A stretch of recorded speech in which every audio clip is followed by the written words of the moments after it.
about skateboarding, but you're just not very good at jumping up and down on your favorite piece of wood.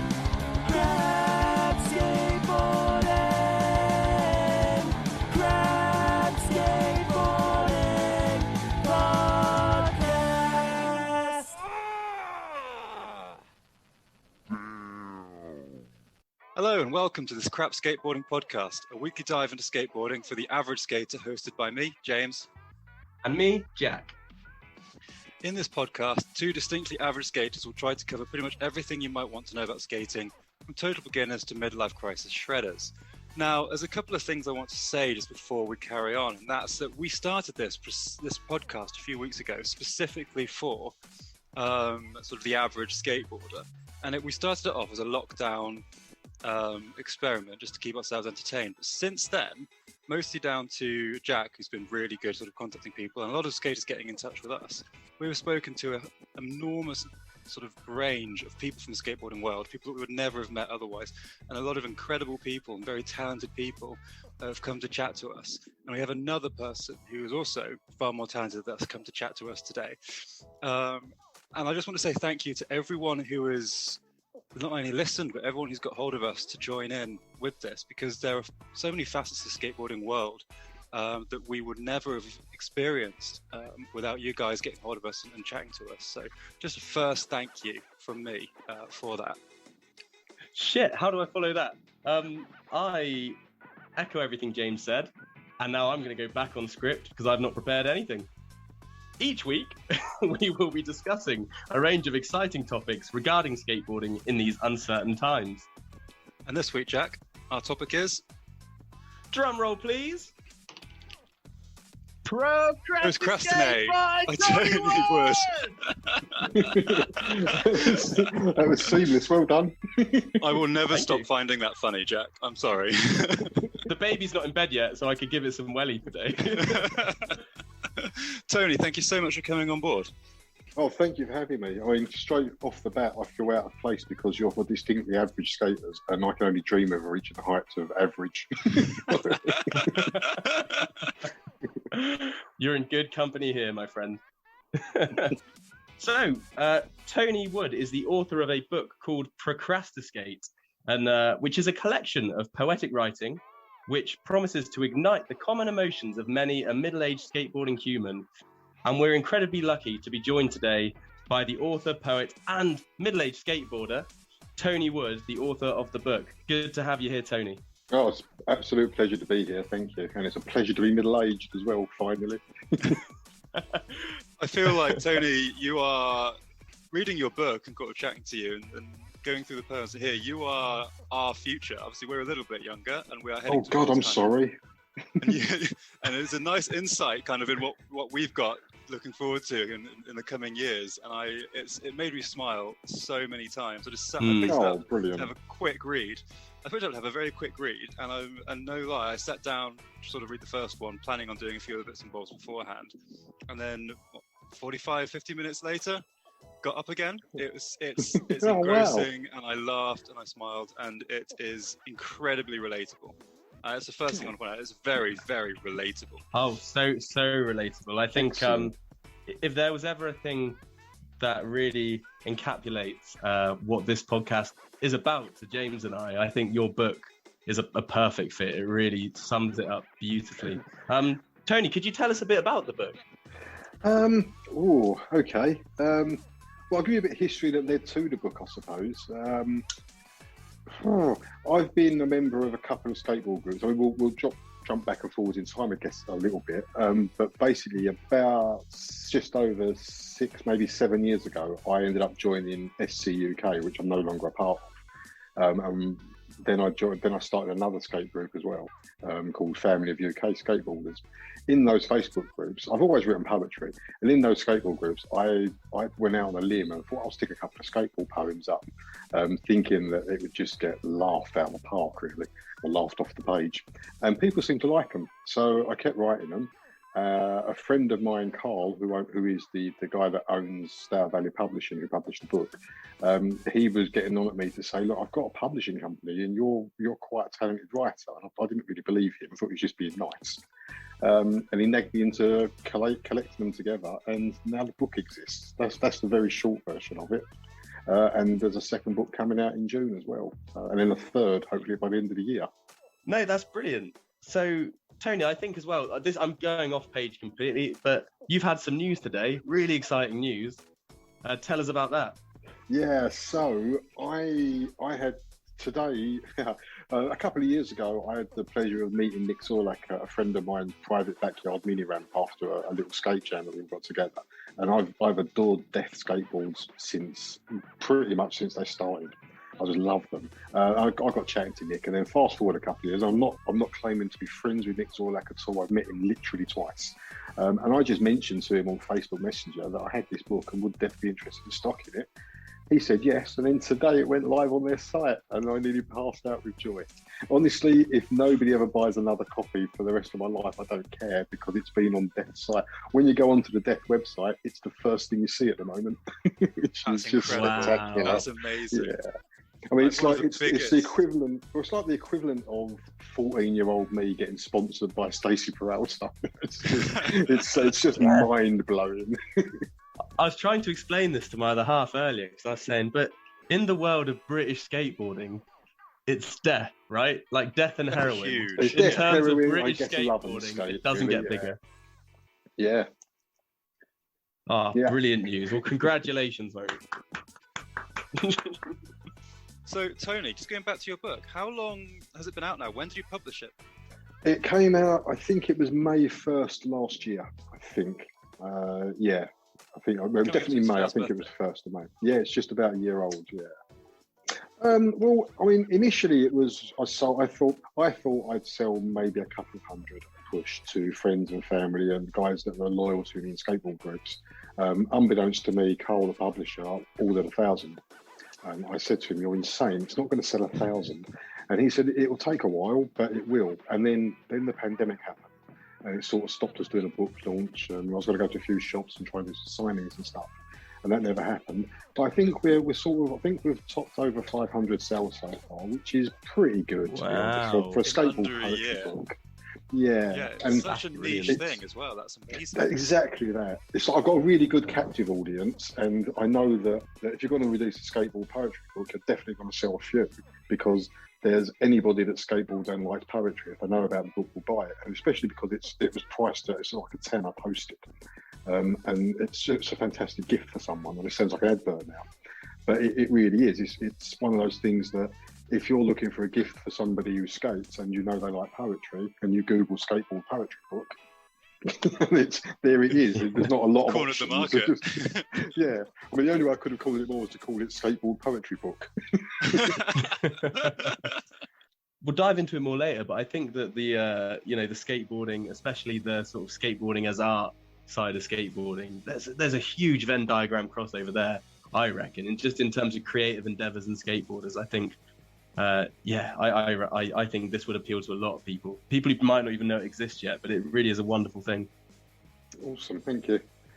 Well, I'm blessed to have some really good illustrators on board with it, which was really, really good, because the cover art is by Jason Hillbilly Chevrolet, who's definitely getting his name out there a little bit now. He started doing a few stickers and t-shirt designs for some other companies, and I think the books helped with that, and now him getting wider recognition is helping with me. And he's worked on my second book and exclusively on my third book as well. And I've got a couple of other guys that have done some pictures in the book as well that I know through skate groups. So it's just nice to get their name out there as well. And it's just skaters supporting skaters. And that cover is obviously people who are listening to this can't see the cover. The cover is immediately related. You take one glance at it and you go, yeah, that's like 90% of the time in my life, the cover, for those of you who aren't looking at it, is what looks like a very miserable man doing normal DIY tasks, commuting, at the office in a tie, DIY jobs, washing up, just constantly thinking about skateboarding. And that is something that absolutely every skater in the world is related to. You know, there's people who you can't walk past a concrete block without imagining yourself like nose grinding it or tail sliding it. Like the people who just live skateboarding and everything, everything that they do outside of that, they just want to get back to it. That is a really brilliant drawing, really good picture, and it grabs Yeah, your and attention straight away. He's got really shit hair and massive eyebrows, so I don't know where Hillbilly got the idea for that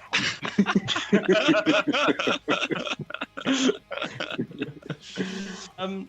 So Tony, reading the foreword in your book, so opening it up, looking at the foreword, which is written by Carl. Is that your publisher, Carl? That is the publisher, yeah. Amazing. So I think he said something along the lines of that you were connected to some of the foremost pro skaters of the 90s. And he was honored to do the forward, which is wonderful. Now, I thought, well, I've got to ask you about that. What's that about? You swear on this podcast, don't you? It's bollocks. It really is bollocks. I'm on Facebook friend terms with Sean Goff and Frankie Hill, basically. I don't think I've ever spoken to Don Bryder in my life, who's mentioned in the foreword. But I do know like J-Fax fairly well, because I've skated in Colchester with Jordan since he was a kid. And I know Joe Hintz a little bit through groups. And I could have definitely gone to a few different skaters and asked them to do the foreword, but I don't really know. That would just be a lie to say I knew them. So that was just Carl going for publicity, really, and telling lies in the book, which I don't think is very fair. Well, it's nice to get that honesty out there. So that's the point. Take us back. How did you start skateboarding, and what sort of the story with that? How did you begin, and when, where? Well, I'm 47. God, you have to think about it. You know, you're getting old, don't you? I think I'm 47. And I started skating. Apparently, I had a skateboard when I was about 4 or 5. I don't remember that. It's like a little tiny banana book thing. But the first time I became properly aware of skating, I guess, would have been when I was maybe 13. So about 1987. My cousin turned up. I was always into BMXing, but before BMXing was really a proper thing, I got massive heavy bikes. And my cousin turned up on a skateboard. I wanted to go. And I mean, literally from the first time I rolled off a curb on it, which took about 30 or 40 goes, I reckon, and all 4 wheels hit the ground together, I was like, yeah, I'm hooked. This is what I want to do. And then, fast forward a little bit, and I made a few friends locally that skated. My best mate, I managed to get him skating. And for the next 4 or 5 years, we just skated all day, everywhere, from the age of 13 up to kind of about 18, I guess. So I grew up skating in Stratford in East London. So we skated London a lot. We used to skate the Barbican before it was a complete bust. And St Paul's Bank, all around St Paul's, all of that. Never really went to parks apart from Rom. So that was my introduction to skating. And then, when I was 18, 19, I moved away from it.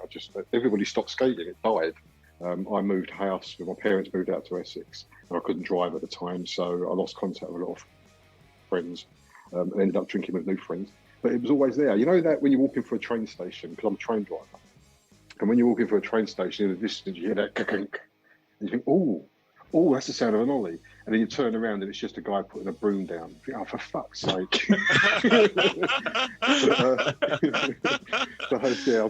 Just every single set of steps I'd see, everywhere I went, I'm always thinking about skating.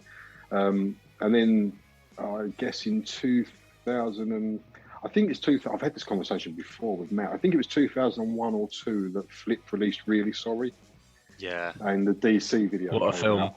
Yeah, it was brilliant. And the DC video, God, that was a game changer for me. We were in a bar in Soho with me, the missus, and a few other people. And in the background on this super trendy bar, they were playing a skateboard video, which I didn't know at the time, but turned out to be the DC video. And it wasn't the Mega Ramp part, I didn't see that until later. It was the Stevie Williams part. I think he was skating in Barker, I think, when he's somewhere in Barcelona, I think. And I was just like, my God, is this what skateboarding is now? And I went and bought a skateboard and thought I'll have another go. But there was no Facebook, my Facebook may have existed, but I certainly wasn't on it. And all I could find was the middle-aged shred forum. And at the time, I felt a little bit too young for middle-aged shred. You live and learn, though. But I would have been 28, I guess, something like that. So I got a board. I bought a Really Sorry board and then bought a death board. Went to Rom, broke both my ankles on a mini ramp, trying to do a rock fakie, and just stopped. And that was it. I stopped until about 7 years ago. And then 7 years ago, I rediscovered skateboarding via Facebook, and it's changed my life. Absolutely changed my life. A new social circle, new friends, just everything has changed. there's a couple of parts actually that I wanted to go over. There's two things now I want to talk about that you reminded me of in the book. I'm trying to find the ones here now. There's one that I really liked that you kind of reminded me of, and that was when you just said that you hear the click clack and it sounds like an ollie. Or it just sort of ignites your brain and you think it sounds like an ollie. That particular noise is a really strong trigger for like flashbacks to us skating. That click clack of wheels going over like paving slabs. Like, now, when Jack and I were kids and teenagers, we used to skate Penzance Promenade, and it's all those kind of tiles, and so that, uneven.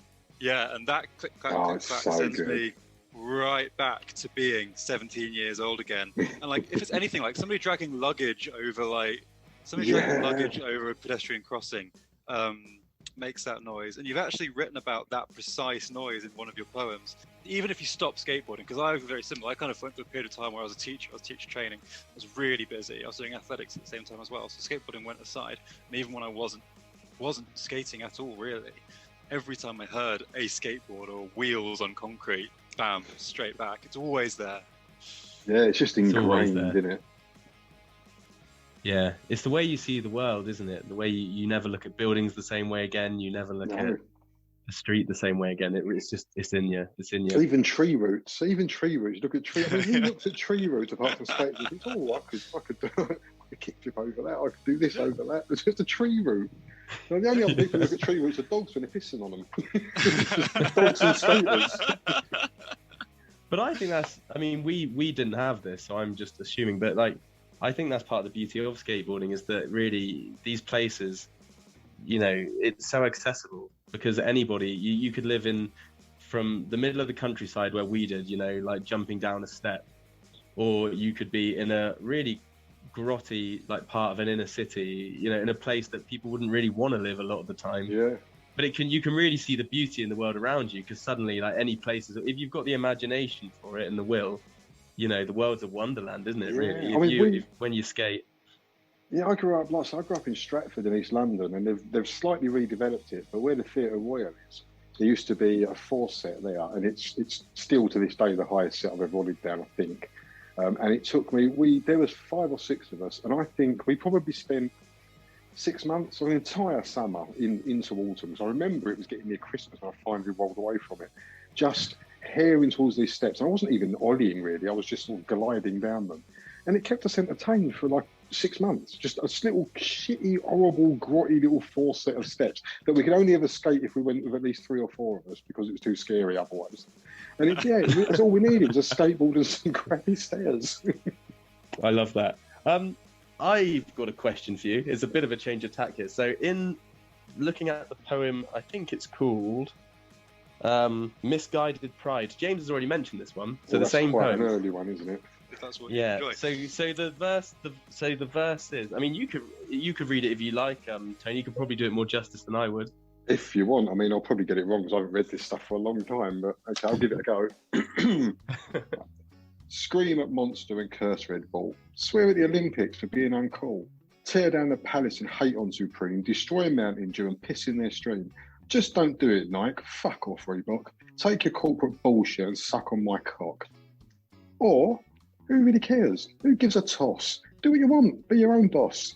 Get over yourself and your misguided pride. Just appreciate each day when you get a chance to ride. Let councils throw their money at second-rate parks. Let the new dawn break as we skate into the dark. Where were you when skating was only for fools? I ignored all the piss-taking when I skated to school. Skateboarders skateboard, and they always will. Not here for fashion, we're here for the thrill. Mic drop. Yeah. No, thank you. So, can you, for us now, it probably is a really complicated answer, because I never have a straightforward answer to this question. I don't trust anyone who does, really. We spent but hours how do talking you about feel? this. It's a circle. So, but I think it's interesting. What are your feelings and opinions? If they could be the same, they could be different. Your feelings and opinions on corporate skating, and also the sport versus art dichotomy. Ooh, sport versus art dichotomy. Some days it really bothers me, and most of the time I just don't care, because if you look at, let's take the Olympics first. I mean, I know it didn't happen yet, but if you look at the Olympics, so we'll deal with Nike and stuff separately, but people were worried about it, and there's been a lot of flack to Skateboard GB about the way they've been handling parks being shut during the pandemic and having a governing body, and who are they to rule over us? It doesn't matter, does it? It doesn't matter if Nigel Houston's getting £50 million to wear Nike and the Olympic Committee of Great Britain are deciding that you can't skate on a Tuesday between 3 and 4 o'clock in the afternoon. I'm still going to go to the bowl round the corner and skate badly. I'm still going to meet my mates, have a beer and a skate. I'm still going to shop at local skate shops as long as they exist. And the more money that is pumped into skateboarding via corporations, then fine, because it will undoubtedly have a trickle-down effect. It's just got to, because it's going to, at the very worst it can do is build more skate parks that may become sanitised, but they're not tearing down the 5-set secret little street spot around the corner to build the great big skate park that you don't like. So you're not losing out in any way whatsoever. The only time I think it really bothers people is that misguided pride, is this fucking deluded belief that no, skateboarding's ours, we're the gatekeepers and it's for cool people, we're really cool, we don't want to be the cool people like you're the cool people, we're our own actual cool people, but we're too cool to say we're cool, we don't wear thrasher. But well, Christ almighty, guys, what difference does it make? You can still do, no one's stopping you doing what you want to do. So it does quite irritate me. Yeah. And as for the Nike thing, I understand. I mean, I don't know a lot of history in Nike, but I know they had a really bad reputation with snowboarding, wasn't it? That they pulled out snowboarding, it caused all sorts of problems. But I think the problem with that is that snowboarding got itself into a position, I guess, where they were dependent on Nike's money. If Nike pulled out skateboarding tomorrow, I can still skate. And skate shops aren't going to go out of business, are they? They'll just stock other shoes. It's not. I just don't see what the issue is, unless I'm missing something. Yeah, and I think certainly with Nike, as a really good example, is that actually when it comes to skateboarding equipment, they don't create bearings, decks, they only create shoes. And there's such a broad market of skate shoes, there'll always be other options, and there'll always be skateboarding hardware and other opportunities. So Nike, while they are a huge player in terms of financial money and sponsoring the biggest names of skateboarding, their actual contribution to the average street skater is a pair of shoes. Yeah. And like you said, I mean, this is a real heart versus head thing for so many people. And you sounded, I may be misreading that, but it's in the poem, it seems like even within you, there's like a conflict where you almost have to argue with yourself about it. And that I can get on board with that, because that's how I feel, where in my heart of hearts, if we're thinking of like skateboarding as art rather than as a sport, because it's that whole thing. Yeah. In my heart of hearts, I probably don't really enjoy watching the really slick stuff anymore. Maybe as a teenager I did, but now it doesn't really appeal to me because it doesn't have character. But there's no point being upset or angry about that, because like you said, Nigel Hudson, there's a great example. He's an amazing skateboarder. I've got friends who send me videos of him, you know, his edits and things. And to be honest, I just don't watch them. But that's fine. I don't watch it, but that's fine. You know, like people love it. Like it's not for me. In the same way that like if you handed me a Snow Patrol album, it's not for me. If you want to listen to it, that's fine. I'm not going to go off on a vendetta against it. But you know, you just don't engage in it. If you know, it doesn't have to be. Yeah, and I think when you realise that, there's a certain amount of peace you can come to, because I think I used to get a lot more upset about it. And the more we talk to people, I think, the more I think, well, I just don't...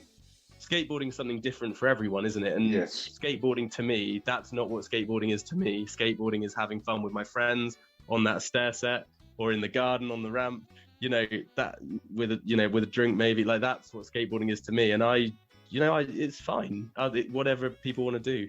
You know? Yeah, I think the biggest thing is there seems to be this gatekeeper mentality, and that we're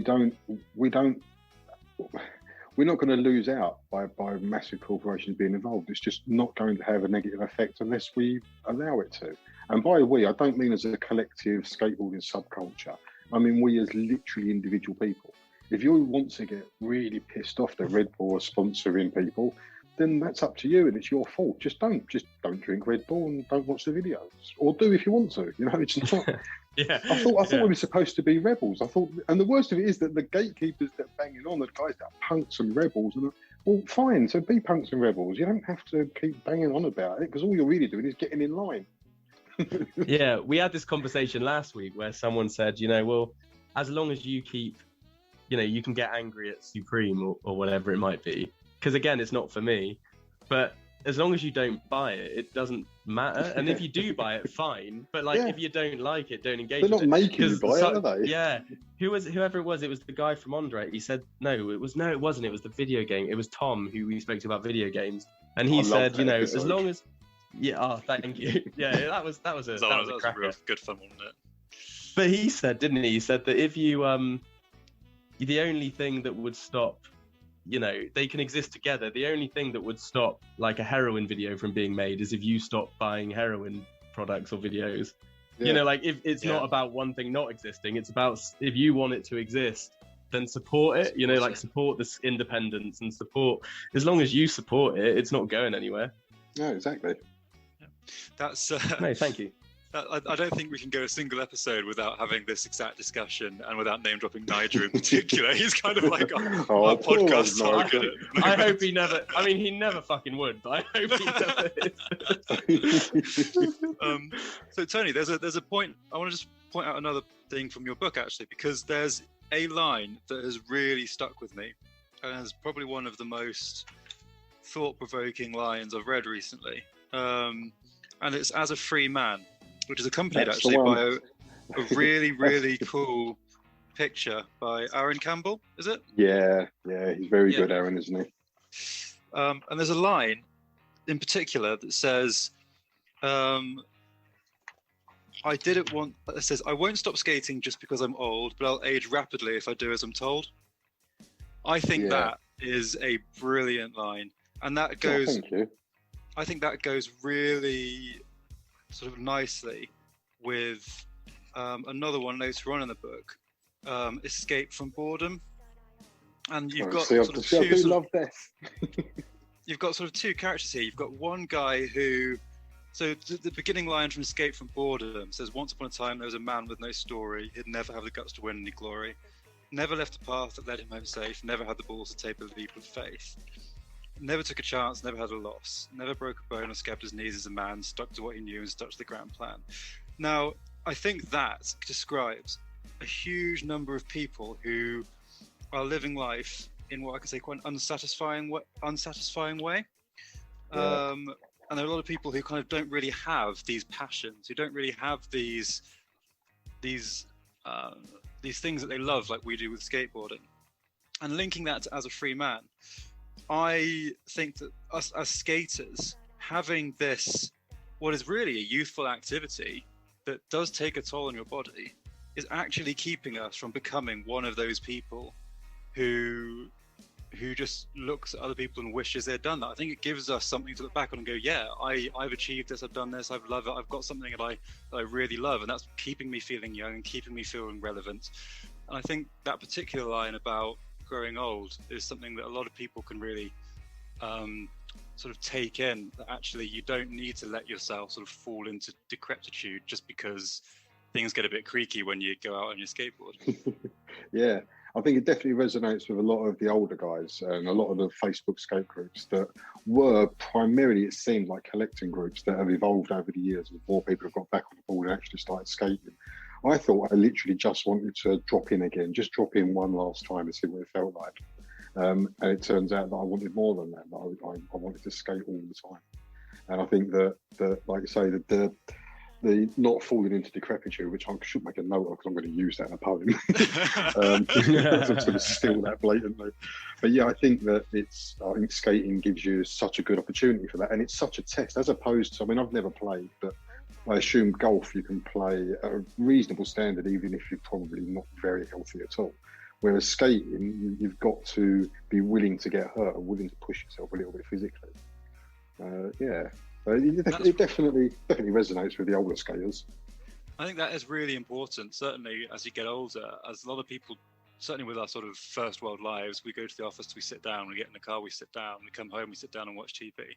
Skateboarding keeps you flexible, it keeps you strong, it keeps your hand-eye coordination good, it keeps so many motor patterns and your musculature and your lungs in such good shape in a really I think enjoyable more way. than that is what it does mentally. It's what it does for you mentally. Yeah. It's the stimulation, and there's the literal moment of actually skating. I mean, when you're skating a bowl, or I assume when you've done a big set, which I've never done, the focus required leaves no room for anything else. All there is that moment, and everything else has to go away, or you're going to get fucked up.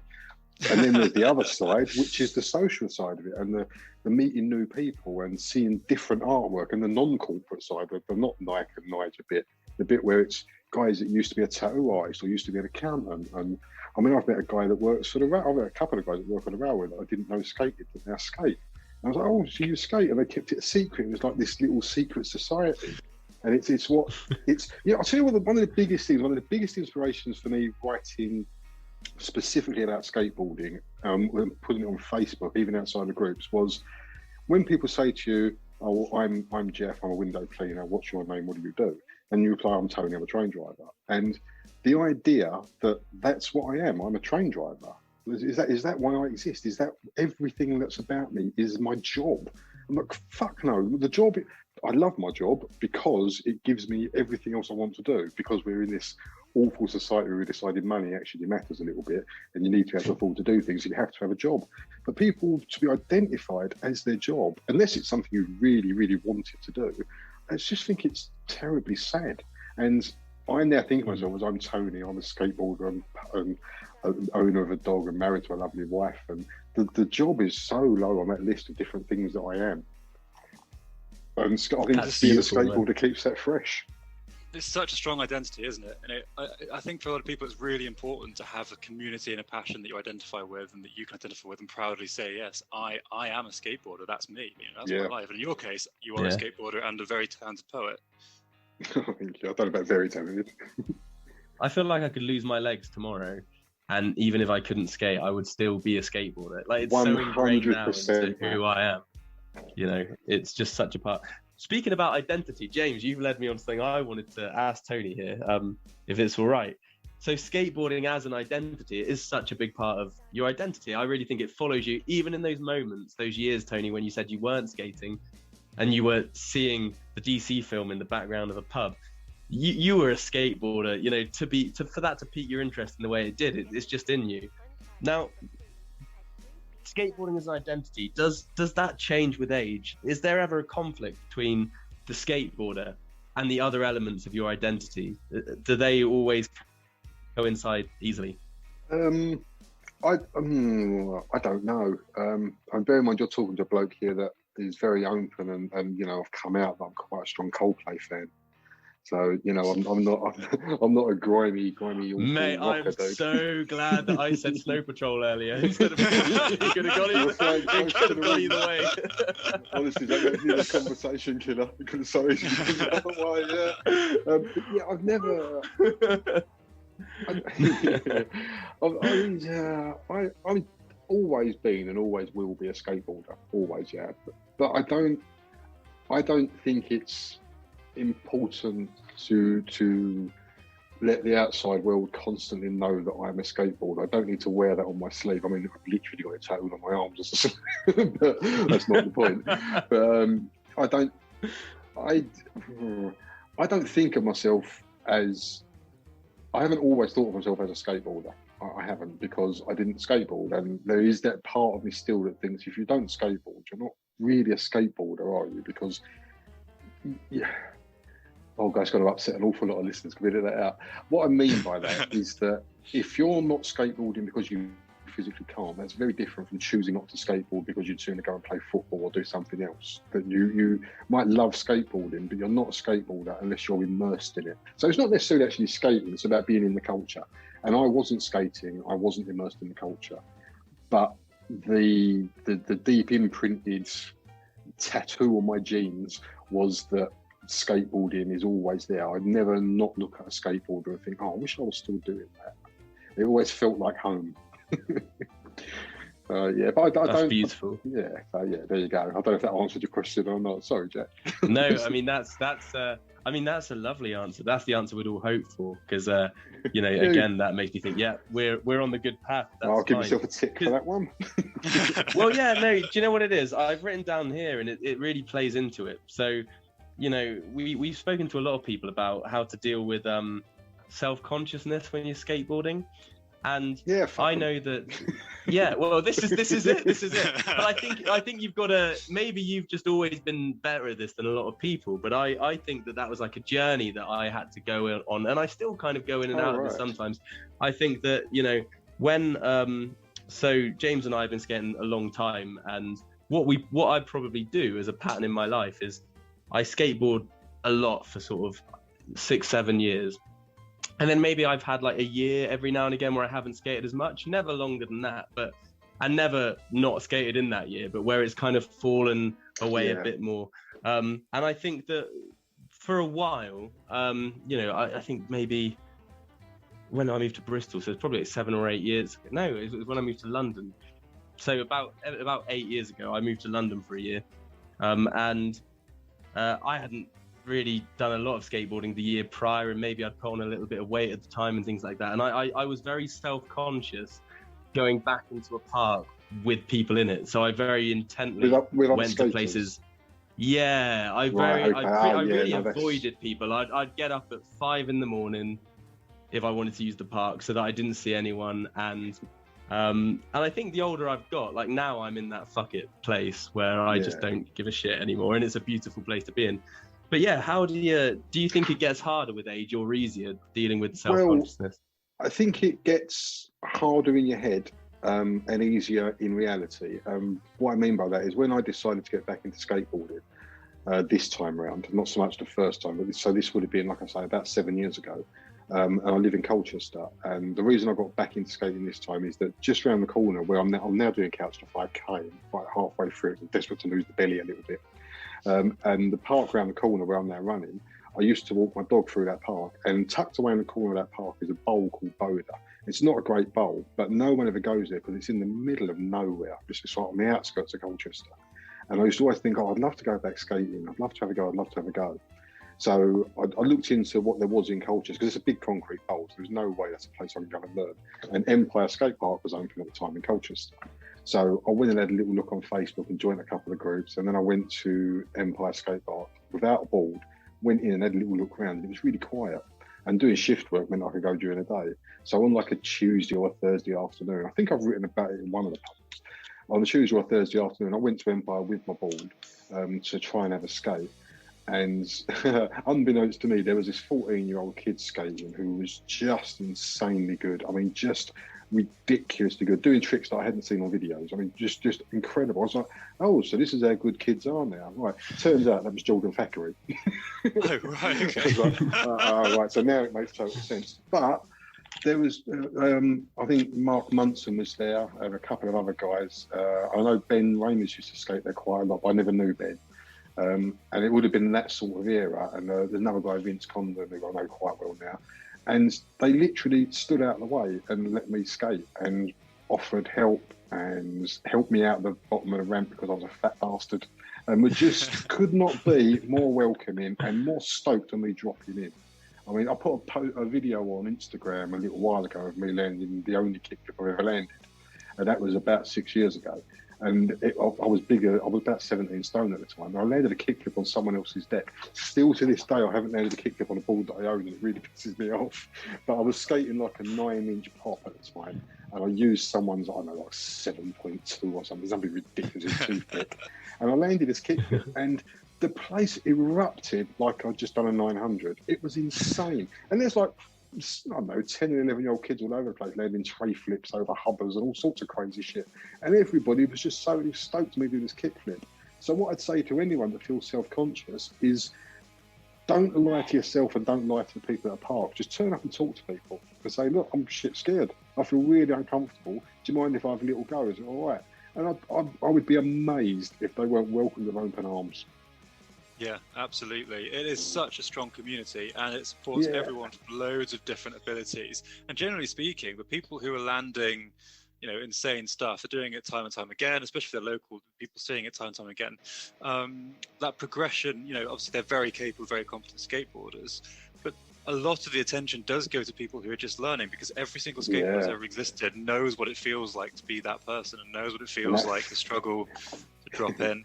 Is there ever a better reception than somebody's first drop in? And the wonderful thing nowadays is it's always caught on video now, isn't it? Which is wonderful. It's so cool. It's lovely. Yeah. And really that kickflip, like, it might be the only kickflip you landed, but that's a skateboarding achievement, isn't it? And that's one that sticks in your mind. God, yeah. And you feel that pride years down the line. Those tricks that you land. Well, I'm still reposting it. I won't shut up about it. Every time I go on a podcast, I hang on about the fucking thing. Yeah, but you're in such a small bracket of people, like, in terms of the world. Like, most people, if we were to look at percentages, most people die without ever doing a kickflip. Yeah. And it's such a great feeling. So you get, you should be stoked that you got to feel that. I'll tell you another really small subset of the population that I'm in is somebody that's had time away from skateboarding and done other stuff and then come back to it. And I think I've got, don't get me wrong, if I had my time again, I definitely would never have stopped. I do regret stopping, but there's a big part of me that knows how much I appreciate having skateboarding because I had time without it. And I can see it. I think that's why I don't get wound up about all the corporate stuff in the Olympics and all of that, because none of that would ever have stopped me coming back. And when I came back, I was just welcomed with open arms. It was like being welcomed home. It was like, oh, you're back, brilliant. Pick up where you left off, but a few stone heavier and you don't bounce. I love that line. Yeah, well, that's in the ramp poem. What's the ramp one called? You had a poem called "Not Designed," and all these titles, but I'd love to say they were all really well thought about, but they weren't. My publisher said we need titles. So... If you look for the picture of it's a Jason Hillbilly picture of a mini ramp on the left-hand side as you're scrolling. Yeah, that one.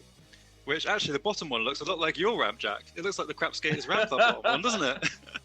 Mate, it looks like it right now. I put another hole in it the other day, so that reply couldn't come quick enough. Oh, yeah. I saw the post you put up, and the ply's looking very much like that angry ramp, isn't it? It is, and I'm still on it. Till it's unskateable. Yeah, but it's just there's a lot in here about as you get older, and we're both in our 30s, so we it sounds daft, but we're really feeling it. I can't speak to you, James. I'm really feeling it. But I just don't fucking bounce that line. Yeah. It's so true. But do you know what? It really makes you've got to love it to do it, because it's a stupid thing to do in some respects. That's ridiculous. When you fall now, yeah. You're probably gonna hurt yourself, and you've really got to love it to do it. But I think if you want something that badly, that you're going to do it despite, what have you said in this poem? You've said about pulling your legs apart and, it's abuse, but you still find it liberating. And I think that's it. It's the feeling that you are taking risks.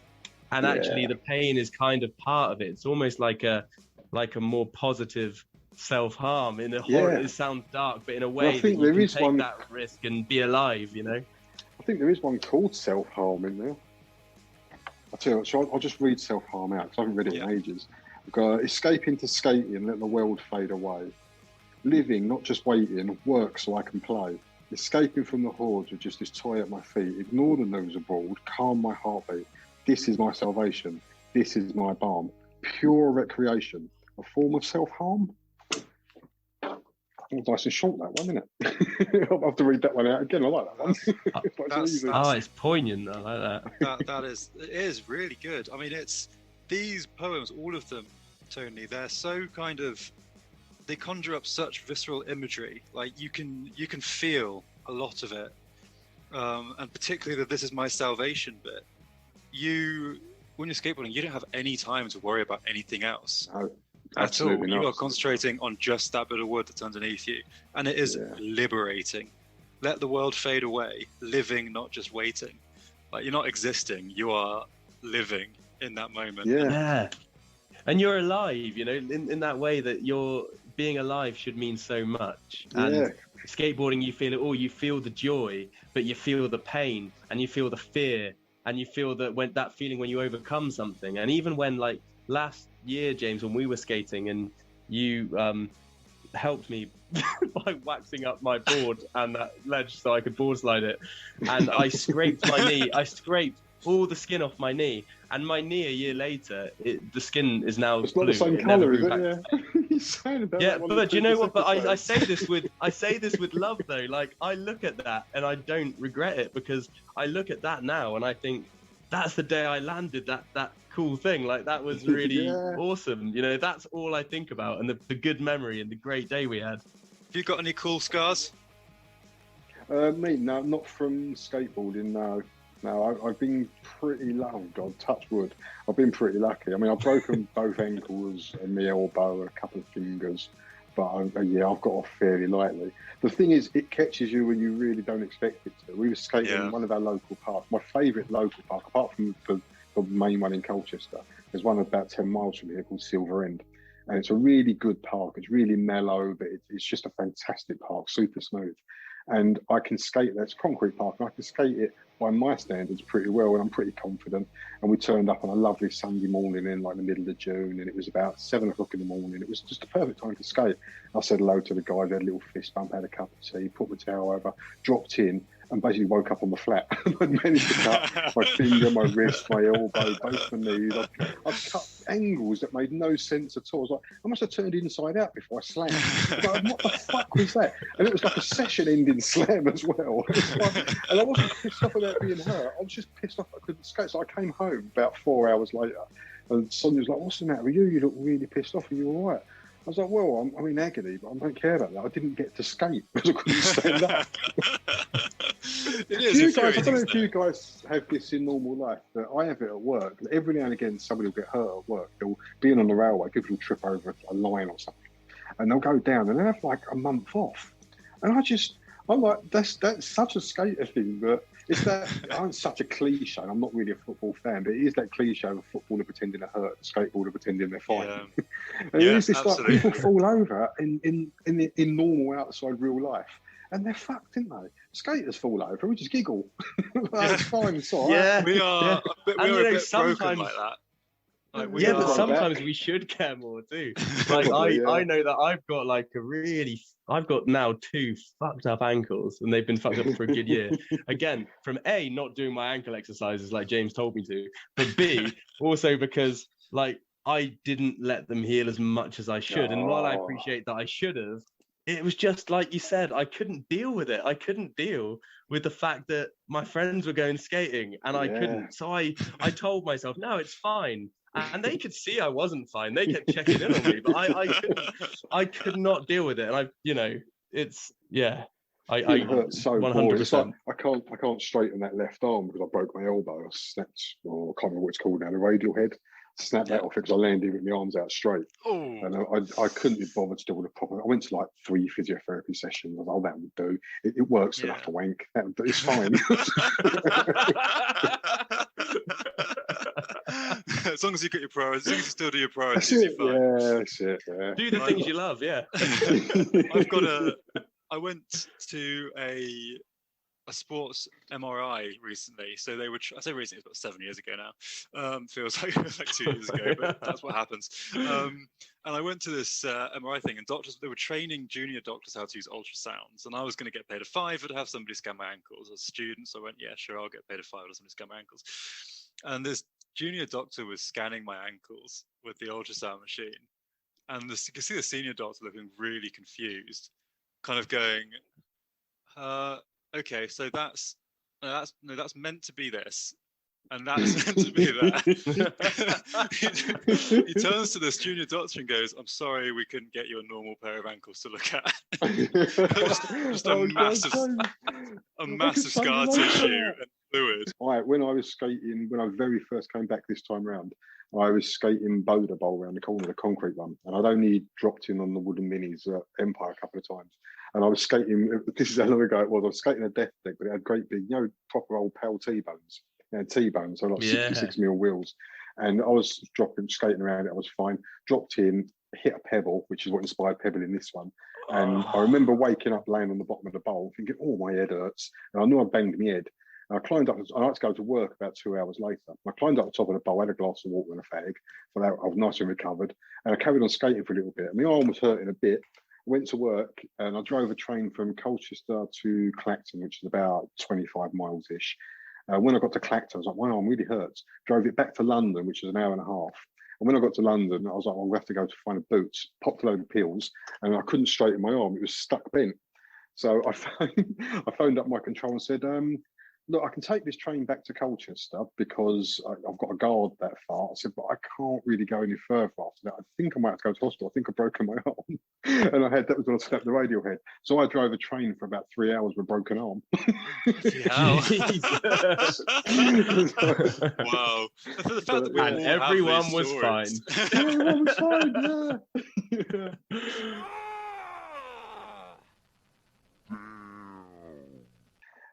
Okay, this is herded. We are herded into parks, forced to play out in the dark. Our rails have grown lumpen, beaten back by council truncheons. We traipse to council fields. We're destroyed by shoddy builds. From streets we've been evicted, a social nuisance we're convicted. They keep us all contained, no freedom left to play. But you'll see us. We shall nod at your lectures, then repurpose architecture, creating art that lives and moves, grinding every stopper smooth. We shall not be denied, we shall not run and hide. From Manchester to South Bank, we worship and we give thanks. For we don't need or want approval, there shall be no removal from these streets, steps or stairs. You shall hear us. It's not hawk or bam or gons, it's not heavenly half-pipe songs.